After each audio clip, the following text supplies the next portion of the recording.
முத்துக்குமரன் ஜெயிக்கணும்னு நம்மளாம் நிறைய பேர் ஆசைப்படுறோம்.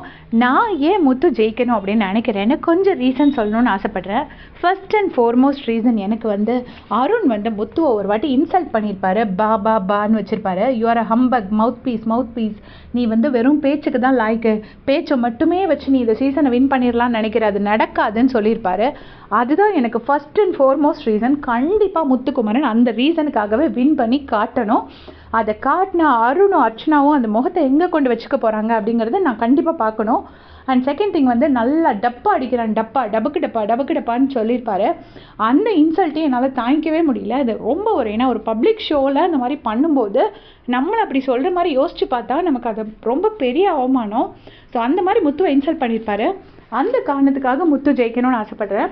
அதுக்கப்புறம் நிறைய பேர் இப்போ நேம் பண்ணால் உடனே ஒருத்தராக வருவாங்க. ஆனால் நிறைய பேர் இந்த ஷோவில் சொல்லியிருக்காங்க, வெறும் பேசி மட்டுமே வந்துடலான்னு நினச்சிட்டான், பட்டிமன்ற பேச்சாளருக்குலாம் இடம் கொடுத்துட்டாங்க, பேசி மட்டுமே ஃபைனல்ஸ் வரை வந்துடலான்னு நினைக்கிறான், அது நடக்காது அப்படின்னு நிறைய பேர் சொல்லியிருப்பாங்க. அவங்க எல்லாரும் மூக்கில் விரல் வைக்கிறதுக்காக முத்துக்குமரன் கண்டிப்பாக ஜெயிக்கணும் அப்படின்னு நான் நினைக்கிறேன். அப்புறம் ஒரு கேப்டன்சி டாஸ்க்கு முத்து காலையிலேயே முடிச்சு சந்தோஷமாக கிளம்பி என்ன மாதிரி டாஸ்க் வரப்போகுது அப்படி இப்படின்னு பயங்கரமாக ரெடி ஆகிட்டு இருந்திருப்பாரு. இந்த பிக் பாஸ் ஒரு கேவலமான ஒரு டாஸ்க் வச்சுருந்துருப்பாங்க. 3 வண்டியை கொடுத்து அந்த வண்டியில் நீங்கள் ஆளை ஏற்றி கொண்டு போய் விடணும். அப்படிங்கும்போது முத்துக்குமரனுக்கு யாருமே நின்றுருக்க மாட்டாங்க, மஞ்சரியை தவிர. ராணவ் கூட இன்னொரு சைடு போகிற பிளானோட நின்றுருப்பாரு. ஸோ அந்த டைம் அவர் அன்றைக்கி மார்னிங்லேருந்து அவர் குளிச்சு கிளம்பி ரெடி ஆகி நான் எல்லாமே பார்த்துட்டு இருந்தேன் லைவில். அவ்வளோ ஆசையாக இருந்தேன். அந்த பையனோட ஆசையில் மண்ணள்ளி போடுற மாதிரி ஒரு கேப்டன்சி டாஸ்க் கொடுத்துருப்பாங்க, அவரை கேப்டன் ஆக்கக்கூடாது அப்படின்னு சொல்லிட்டு. ஸோ அந்த விஷயத்துக்காகவே முத்துக்குமரன் ஜெயிக்கணும்னு நினைக்கிறேன். அப்புறம் சௌந்தர்யா அழும்போதெல்லாம் கூப்பிட்டு வச்சு பேசி லவ் யூலாம் சொன்ன தெரிஞ்ச பிக் பாஸுக்கு 2 நாளாக ஒரு பையன் கேப்டன்சி டாஸ்கில் அவன் கவனம் சிதற விடுறது. யார் தான் கவனத்தை சிதற விடலை, எல்லாருமே கவனத்தை சிதற விட்டுருக்காங்க. அந்த கவனத்தை சிதற விட்டதுக்கு தேவையில்லாமல் அந்த கேப்டன்சி டாஸ்க்கை திரும்ப நடத்தாமல் அந்த கேப்டன்சியும் பறித்து ஏதோ அதை வச்சு இவரை ஒரு பெரிய குற்றவாளி ரேஞ்சுக்கு எல்லாரும் சொல்லிகிட்டே இருந்தாங்க.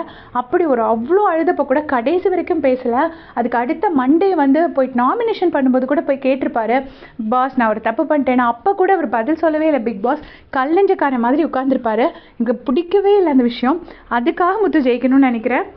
இது எல்லாம் தாண்டி நல்ல 100 நாள் பயங்கரமான உழைப்பு போட்டிருக்கான் தமிழ் பையன். அப்புறம் ஒரு நல்ல கலைஞன். என்னெல்லாம் எவ்வளோ காமெடி கவுண்டர்ஸ் நம்ம பார்க்குறதுக்கு இந்த லைவே அவ்வளோ ஃபன்னாக இருக்கும். நிறைய லைவ்லாம் பார்க்கும்போது எனக்கு அப்படி ஒரு மாதிரி பிபி ஏறுற மாதிரி இருக்கும், பயங்கரமாக சண்டை இருக்கும், ப்ரெஷர் ஏறுற மாதிரி இருக்கும். இதில் முத்துக்குமரனோட கவுண்டர்ஸும் இதுவும் பார்க்கும்போது நமக்கு பார்க்குறதுக்கே நல்லாயிருக்கும். அந்த சீசனை ஒரு மாதிரி ப்ளசண்ட்டாக மாற்றினதே முத்து தான் நான் நினைக்கிறேன். எங்கேயுமே அடுத்தவங்க மனசை புண்படுத்தினது கிடையாது, அடுத்தவங்க உழைப்பை துச்சப்படுத்துறது கிடையாது, தப்பான வார்த்தைகள் எதுவுமே பேசினது கிடையாது, எந்த இடத்துலையும் லவ் கண்டென்ட்டுக்கு ட்ரை பண்ணது கிடையாது. அண்ட் எல்லா டாஸ்க்கும் ஃபுல் எஃபர்ட் போட்டு 100% கொடுத்து விளையாண்டுருக்காரு. பெருசாக ஒரு ஃப்ரெண்ட்ஷிப் மெயின்டைன் பண்ணது கிடையாது. தீபக் அண்ணா கூட அவருக்கு ஒரு ரெஸ்பெக்ட் இருந்தாலும் வெறுமனே 2 பேரோட சேர்ந்தே எப்போவுமே சுற்றுறது அந்த மாதிரி இல்லாமல் நார்மலாக அந்த வீட்டில் அவர் பழகாத ஒரு ஆளே கிடையாது. எல்லாருக்கூடையும் பழகி நல்லா விளையாண்டுருக்காரு. ஸோ நல்ல ஒரு திறமையான உழைச்சி முன்னுக்கு வரணும்னு நினைக்கிற ஒரு பையன். கண்டிப்பாக முத்துக்குமரன் ஜெயிக்கணும்னு நான் ஆசைப்படுறேன். என்ன காரணத்துக்காக முத்து ஜெயிக்கணும்னு நீங்கள் நினைக்கிறீங்கன்னு மறக்காமல் கமெண்ட் செக்ஷனில் சொல்லிட்டு போங்க. தேங்க்ஸ் ஃபார் வாட்சிங்.